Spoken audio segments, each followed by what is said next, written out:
जानते थे? OLX को आप जानते थे? नहीं जानते थे। 10 साल पहले आप फेसबुक को कितना जानते थे? आपके अतराफ का हर बंदा फेसबुक पे नहीं होता था। आज हर कोई है, चाहे वो 13 ईयर का हो, चाहे वो 60 ईयर का हो। तो प्लेटफॉर्म्स आगे बढ़ रहे हैं, हम बढ़ा रहे हैं, लेकिन उन प्लेटफॉर्म से हम पर्सनली कुछ मोटिवेशन नहीं ले रहे कि यार जब ये लोग इस जगह से इस जगह तक आ सकते हैं तो मैं भी कुछ, मेरे को इतना बड़ा तो नहीं बनना है ना कि वर्ल्ड में मेरा नाम चले, लेकिन इतना तो बन जाऊँ कि भाई मेरे को किसी के आगे हाथ फैलाने की ज़रूरत ना पड़े। जॉब जाने के बाद ये नौबत तो ना आए कि यार अब मैं किसके पास जॉब करूँगा, मेरी सैलरी कहाँ से आएगी, मेरी ये जो EMI है, मैंने गाड़ी ले रखी थी, इसकी EMI मैं कैसे पे करूँगा। आप वो लेवल तक आने का मौका क्यों ढूंढ रहे हो? आप अपने आप को डेवलप करो, आप ऐसी जगह जॉब करो जहाँ से आप कुछ सीख सको, सीखने के बाद उसको यूटिलाइज करके आप अपनी अर्निंग को कंटिन्यू रख सको। आपने काम किया, वहाँ से सीखा, खुदा ना खास्ता वहाँ से आपकी जॉब चली गई या आपने खुद छोड़ दी, तो आप उसी प्रोडक्ट की ट्रेडिंग आप कंटिन्यू रखे हुए हो, तो आपको अब नया जॉब ढूंढने की ज़रूरत नहीं है। आप उस लेवल से क्यों सोच रहे हो कि आज इस कंपनी में हूँ, कल उस कंपनी में जाऊँगा, इस कंपनी में हूँ, कल मेरी कंपनी रहेगी। आप ये सोच के ज्वाइन करो। भले से आज आपको सैलरी 10,000 की जगह 5,000 मिलेगी, वो आपको कम सैलरी देगा जिसके यहाँ पे आपको सीखने का मौका मिल रहा है, लेकिन वो सीख जो है आपको उससे कई ज़्यादा कमाई करवा के दे देगी। आपको पेशेंस रखना पड़ेगा। आज हम लोग एक ऐसे इंसान के साथ हैं जो कि एक बिजनेसमैन है, जो आपको मोटिवेट करेंगे कि हम बिना पैसे के कैसे भी अपना बिजनेस स्टार्ट कर सकते हैं। तो मोइन भाई, आपका हार्दिक स्वागत है हमारे चैनल पे। शुक्रिया। तो सबसे पहले तो हम चाहेंगे आप अपने बारे में, अपना स्टूडेंट लाइफ आपका कैसा रहा वो बताएं। उसके बाद में फिर आपने कौन सा जॉब से शुरुआत किया, फिर आखिर आपको क्या लगा ऐसा कि हमें बिजनेस करना चाहिए। बिल्कुल, देखिए ऐसा है कि मेरा जो स्टडिकल करियर था वो एक्चुअली मेरा एजुकेशन 10th तक पुणे में हुआ है।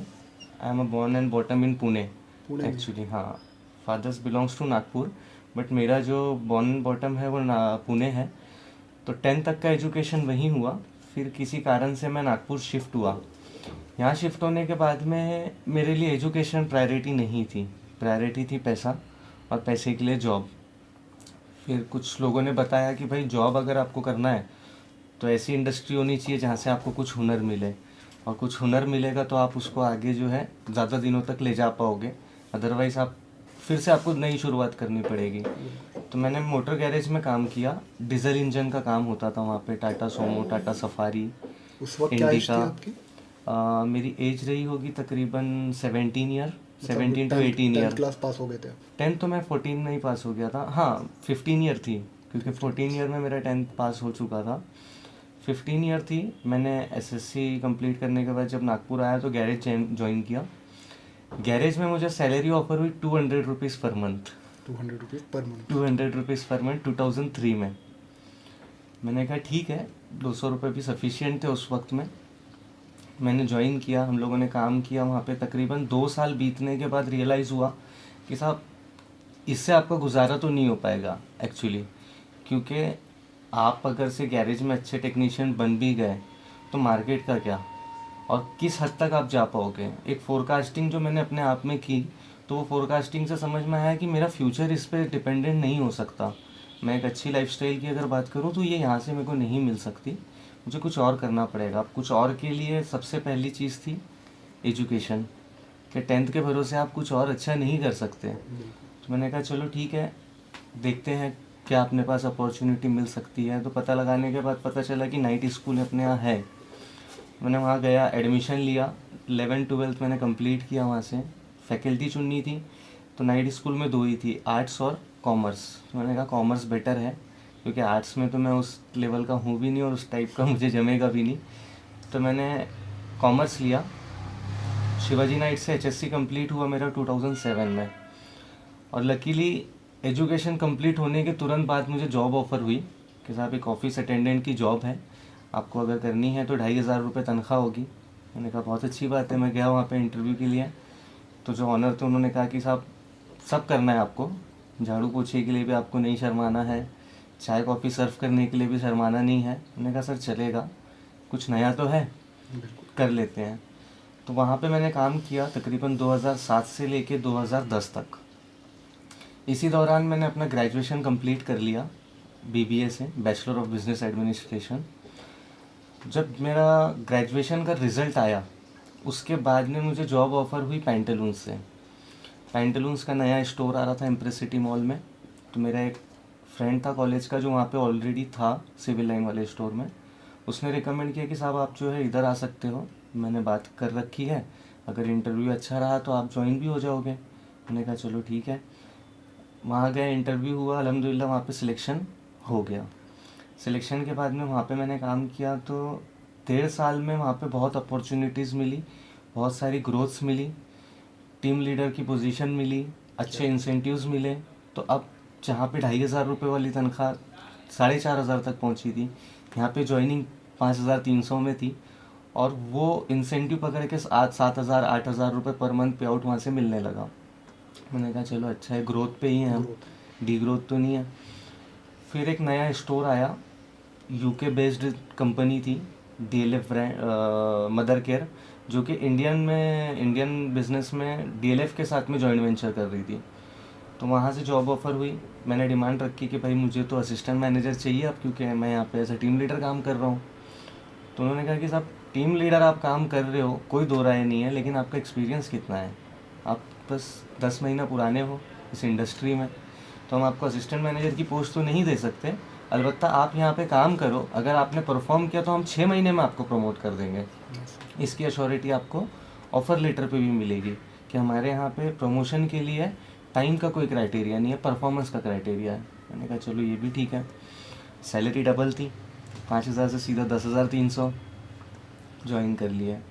वहाँ पे मैंने ज्वाइन किया था, मेरी ज्वाइनिंग डेट थी 22 दिसंबर 2011।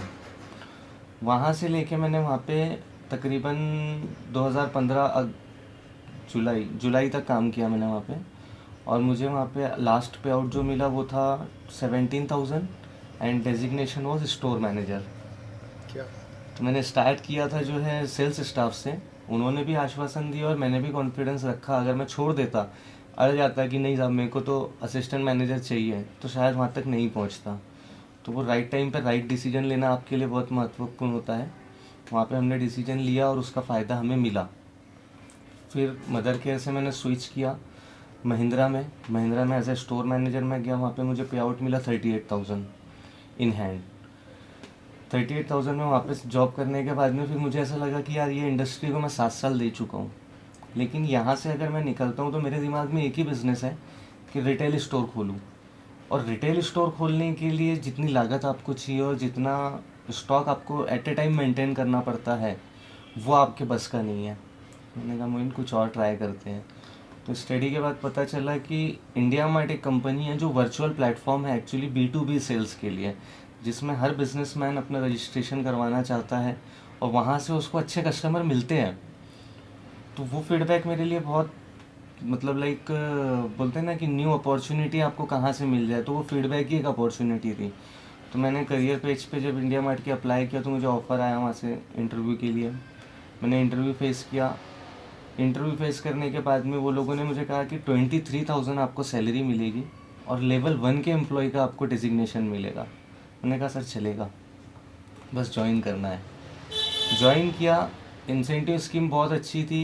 40,000 के नीचे कभी घर ले जाने का मौका नहीं मिला, क्योंकि इंसेंटिव्स अच्छा पे करती थी इन कंपनी। तो जो कॉम्प्रोमाइज़ अपन ने सैलरी में किए थे कुछ लर्निंग के लिए, वो भी कवर हो गया। प्लस 4 साल वहाँ पे जब काम किए तो नागपुर शहर में आज की तारीख में जितने भी बिज़नेस हैं, सारे बिजनेसेस की डिटेल मिली वहाँ से कि कौन सा बिज़नेस किस टर्म्स पे रन करता है, उनका प्रोडक्ट का सोर्स कहाँ से है, उनके प्रोडक्ट की डिमांड कहाँ से है, उनका सप्लाई कहाँ पे है और क्या मार्जिन पे वो लोग काम करते हैं। ये सारी डिटेल जानने का मौका मिला। बिकॉज इंडिया मार्ट में जो प्रोफाइल थी सर्विस मैनेजर की, एक्चुअली उसका सेकेंड नाम अगर आप दो या सब्सटीट्यूट नेम उसको दो तो वो बिज़नेस कंसल्टेंट था।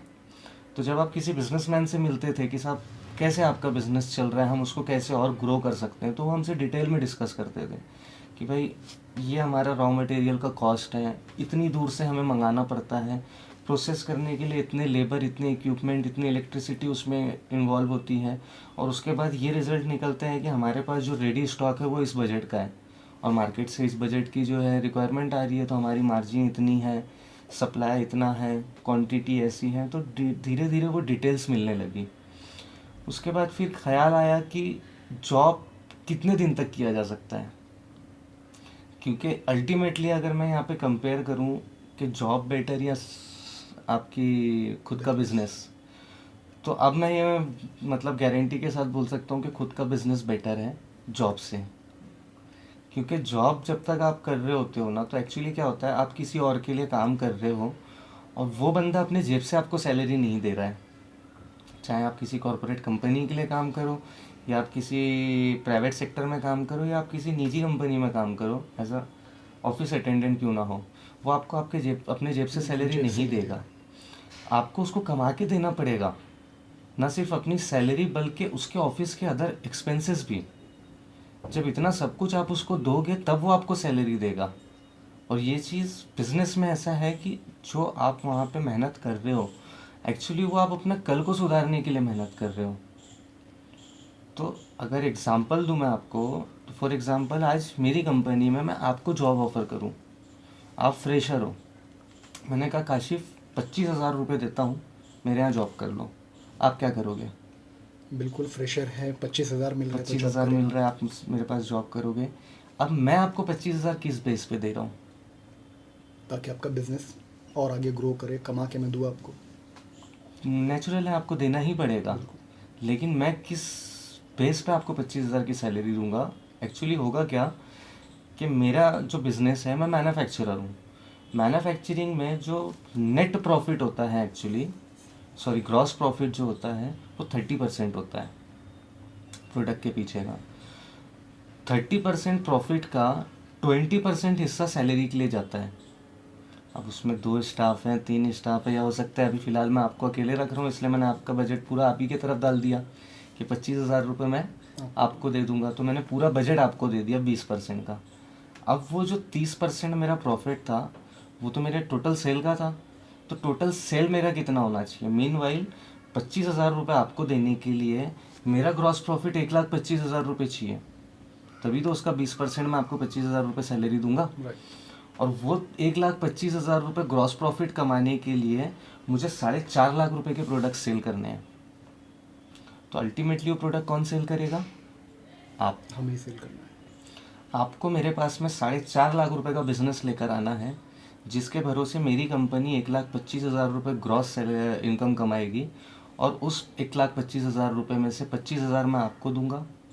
बकाया 1 लाख रुपए में 50,000 रुपये मैं ऑफिस के अदर एक्सपेंसेस में खर्च करूँगा, जैसे मेरे ऑफिस का रेंट है, मेरे गोडाउन का रेंट है, मेरे पास जो सपोर्टिंग स्टाफ है जो इंक्वायरी हैंडल करने के लिए बैठते हैं, उनकी सैलरी है, इलेक्ट्रिसिटी बिल है, और भी अदर एक्सपेंसेस है, हाउसकीपिंग की सैलरी, बहुत सारी चीज़ें होती हैं। तो इन सबको मिला के अगर मैं 50,000 रुपये भी इन्वेस्ट कर रहा हूँ, तब भी मैं पर्सनली 50,000 रुपये से प्रॉफिट में हूँ, मेरी कंपनी 50,000 रुपये से प्रॉफिट में है।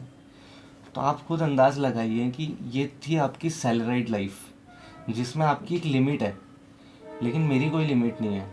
क्योंकि नेक्स्ट ईयर में जब आपका अप्रेजल करूँगा, तो इंटरनल अप्रेजल में हाईएस्ट जो सैलरी हम बढ़ाते हैं वो 10% है, राइट? 10%। लेकिन मैं आपका टारगेट 20% से ग्रोथ करता हूँ कि भाई अब आपने 4.5 लाख रुपए का बिजनेस इस साल किया था पर मंथ, तो अब इस मंथ से जो है आपको उसमें 20% प्लस करके 5,40,000 रुपये का बिजनेस करना है।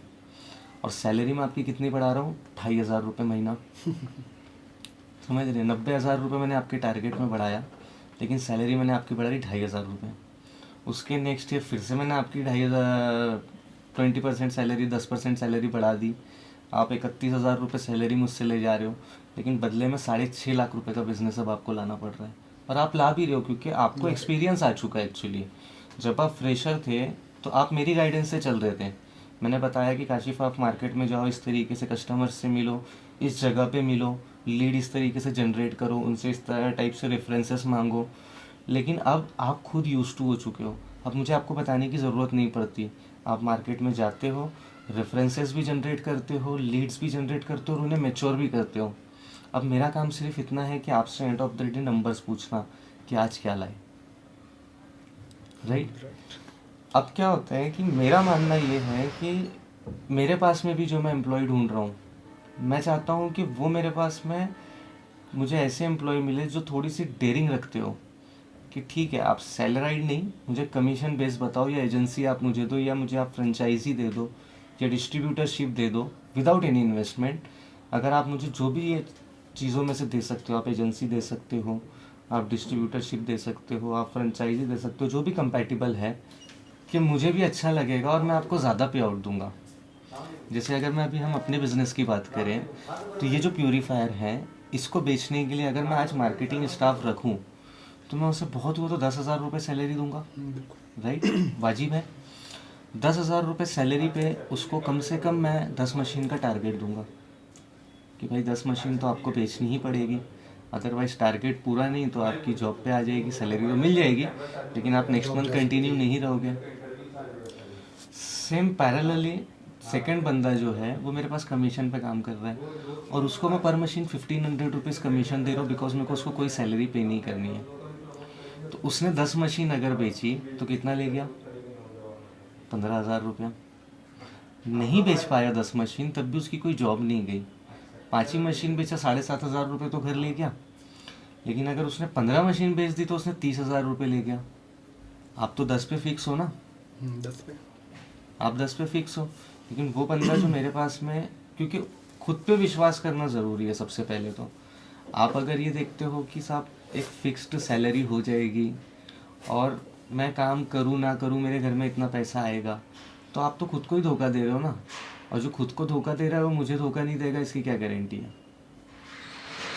देगा ही देगा, लागू चीज़ है वो तो इसलिए सबसे पहले अपने आप को कन्विंस करना है कि तो आप क्या कर सकते हो। आपने फिर डिसाइड किया कि मुझे बिजनेस करना चाहिए, तो बिल्कुल। आखिर आपने ये एक्वा जुआ जो नाम दिया, ये इसमें जुआ ZUA ये क्या है, और जो वाटर प्यूरीफायर है इसी को आपने क्यों चुना? देखिए, वाटर प्यूरीफायर को चुनने की वजह जो थी, क्योंकि ये प्रोडक्ट ऐसा है कि ये सिर्फ प्रोडक्ट सेलिंग में नहीं आता, ना ये सिर्फ सर्विस सेलिंग में आता है। ये प्रोडक्ट जो है ऐसा है कि ये सेल्स एंड सर्विस दोनों में कंसीडर होता है। मतलब इसमें आप प्रोडक्ट भी सेल करते हो प्लस इसमें आपको आफ्टर सेल सर्विस भी देनी होती है।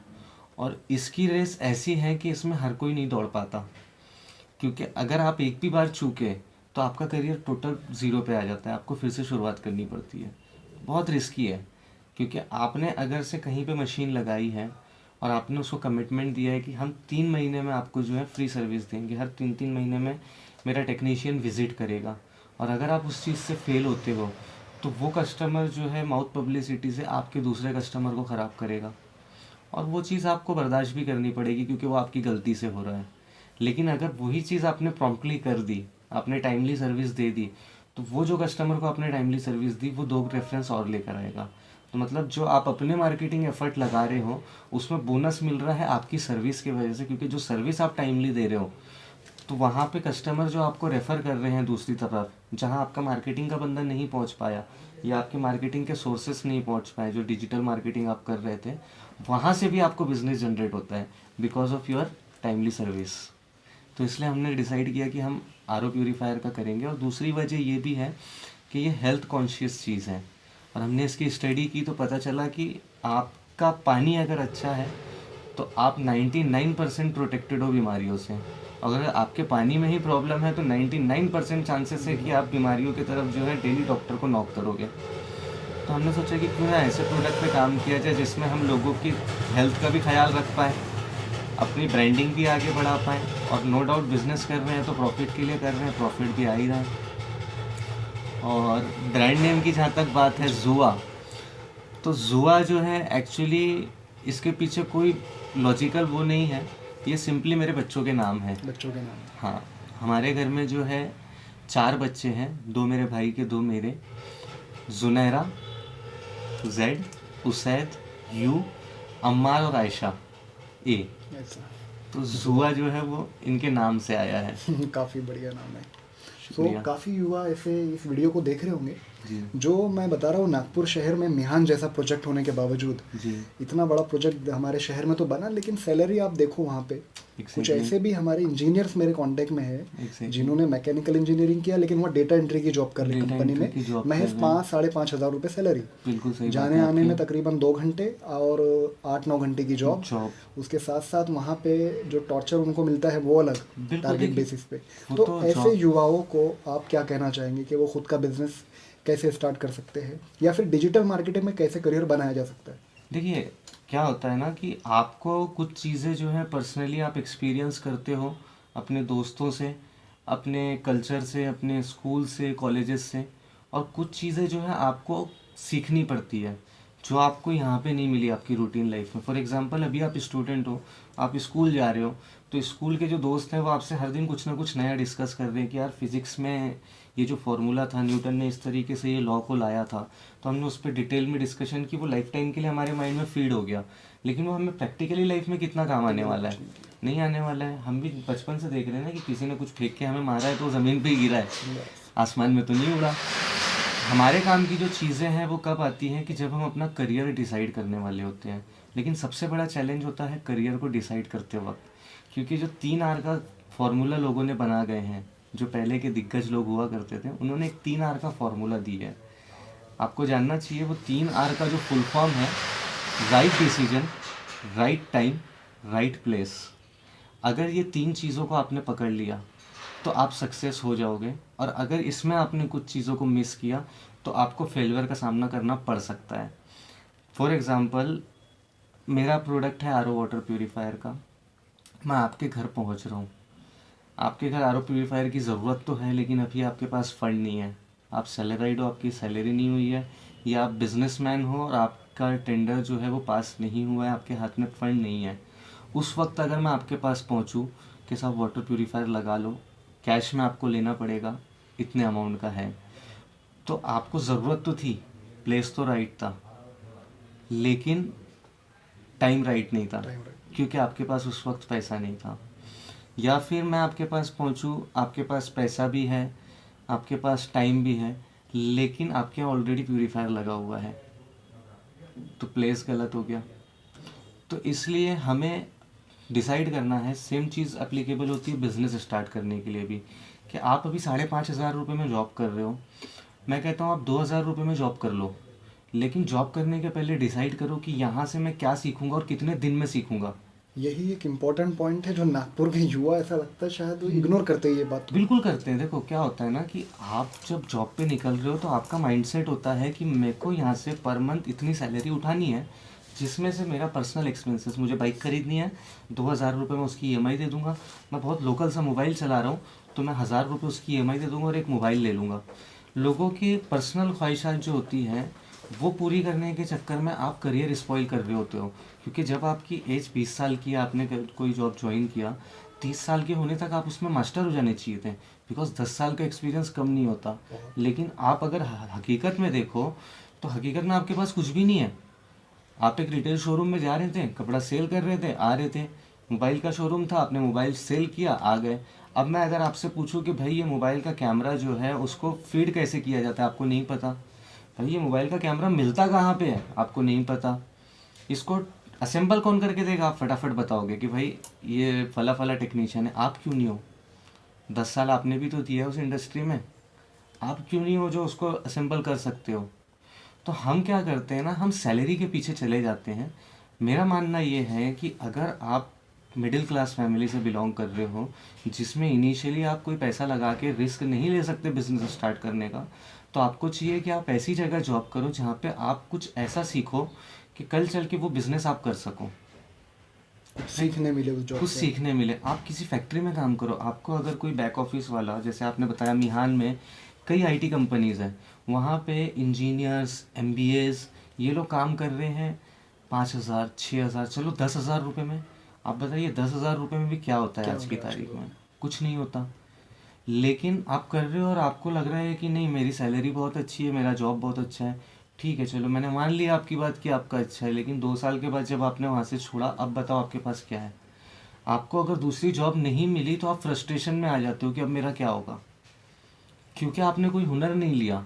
लेकिन अगर वही 2 साल आपने कोई ऐसी जगह पे दिया जहाँ पे भले से सैलरी आपको 10 की जगह 5,000 रुपये मिलती हो, लेकिन आपको वहाँ पे स्किल्स डेवलप हो रही है, आप सीख रहे हो कि इस माइक को कैसे बनाया जाता है, इस चेयर को कैसे असेंबल किया जाता है, इसका रॉ मटेरियल कहाँ से आता है, और इसको पूरी तैयार करने के बाद में किस तरीके से बेचा जाता है, मार्केट में कौन लोग किस प्राइस में लेने के लिए बैठे हैं।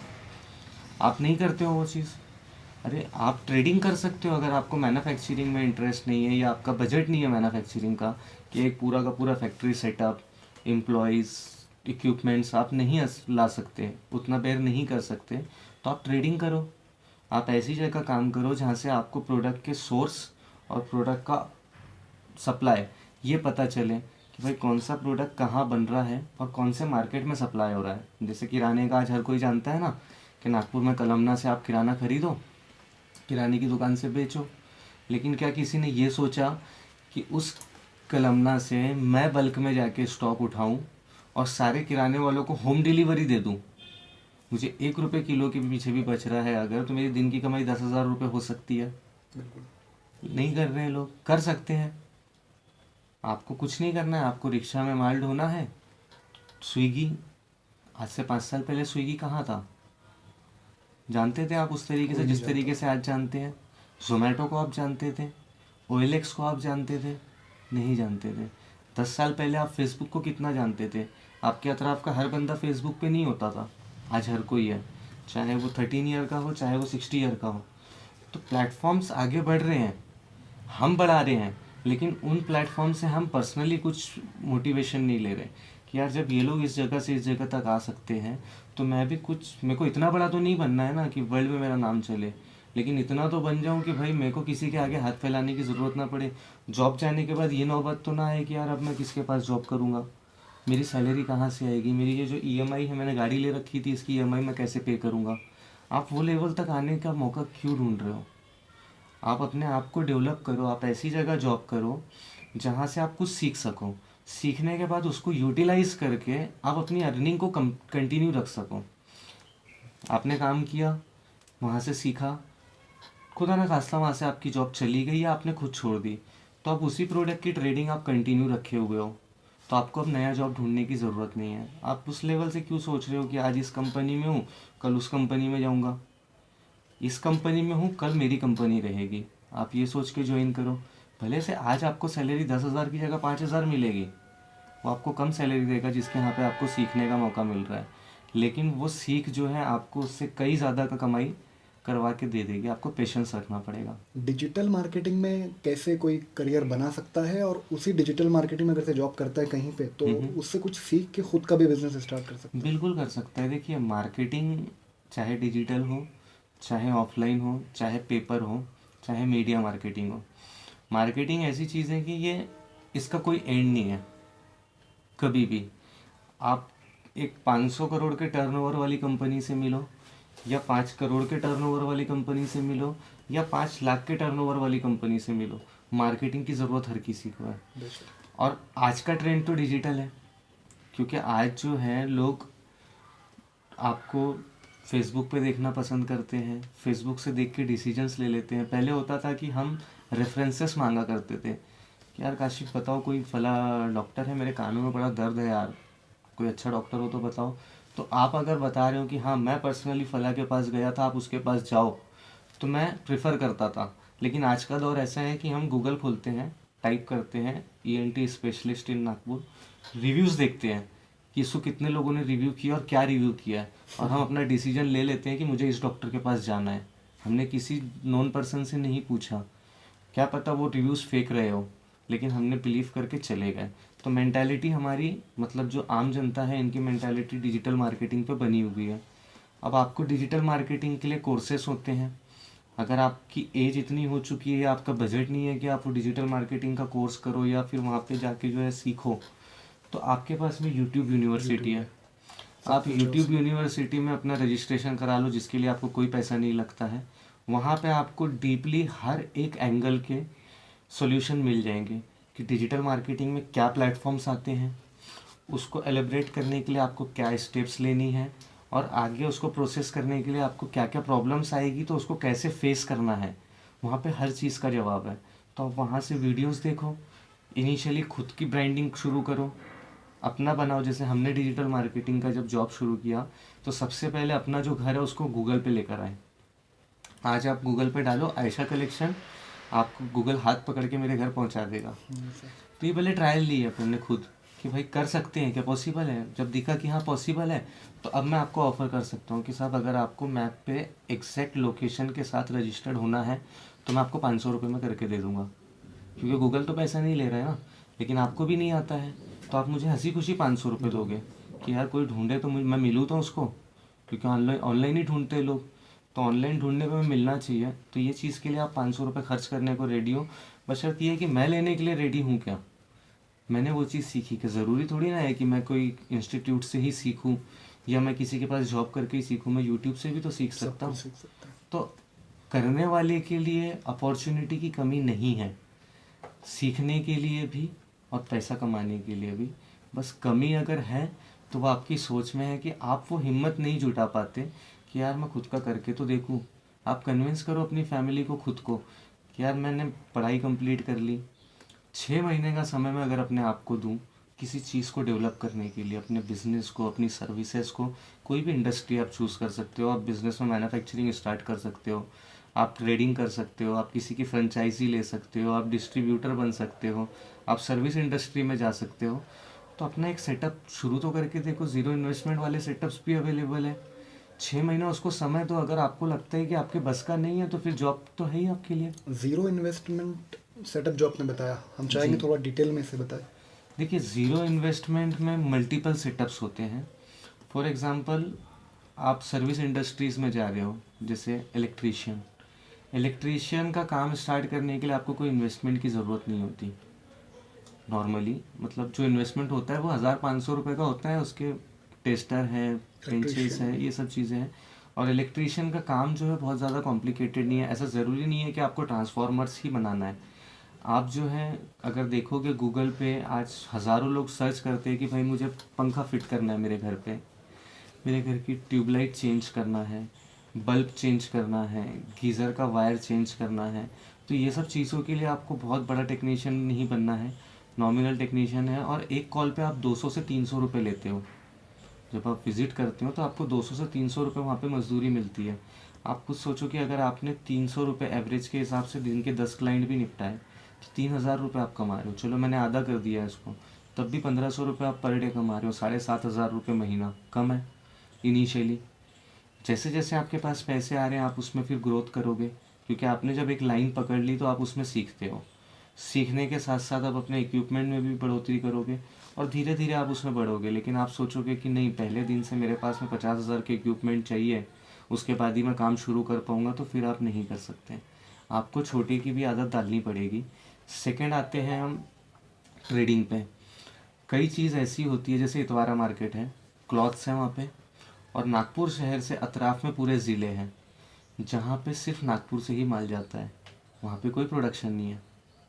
अगर आप देखोगे तो सिवाय सब्जियों और अनाज के सारी चीज़ें यहाँ से वहाँ जाती हैं, वहाँ से यहाँ नहीं आती। तो आप जो है इतवारा चले गए, इतवारा में आपने किसी व्यापारी से बात कर ली अगर कि साहब मैं आपका माल बेच के देता हूँ, मुझे आप क्या कमीशन दोगे, वो आपको कुछ ना कुछ ऑफ़र करेगा, क्योंकि सेल हर किसी को बढ़ाना है।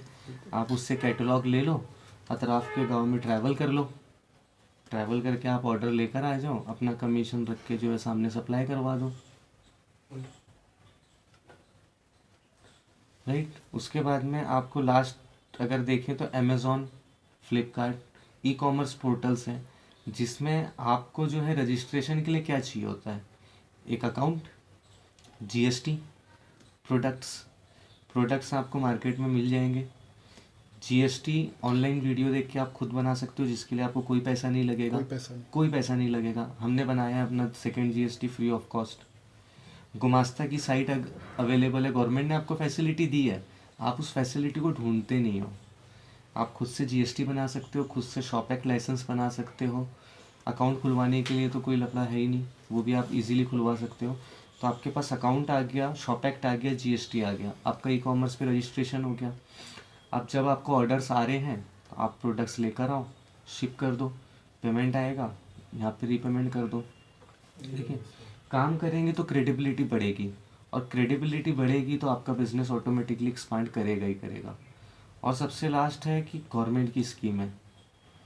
आज की तारीख में हर महीने, हर हफ्ते, हर दिन गवर्नमेंट की हज़ारों स्कीमें अवेलेबल होती है, लेकिन हमें उसका आइडिया नहीं होता, क्योंकि ना हमें कोई बताता है, ना पर्सनली हम किसी से पूछते हैं।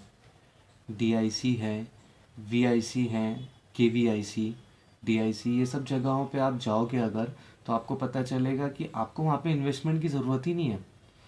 आप प्रोजेक्ट ले जाओ, गवर्नमेंट आपको फाइनेंस देगी, नो डाउट बैंक आपको देगा पैसा, लेकिन गवर्नमेंट आपको पहले अप्रूवल दे रही है। तो बैंक विदाउट मॉर्गेज, अभी जब से कोविड-19 चला है, कोविड-19 के चलते गवर्नमेंट ने जो सर्कुलर दिया, up to 2 CR loan, 2 crore तक के लोन के लिए आपको कोई प्रॉपर्टी मॉर्गेज नहीं करनी है। ये गवर्नमेंट का सर्कुलर है। अब आप सोचिए कि 20 लाख रुपए में आप कितने प्रोडक्शन हाउस खोल सकते हैं।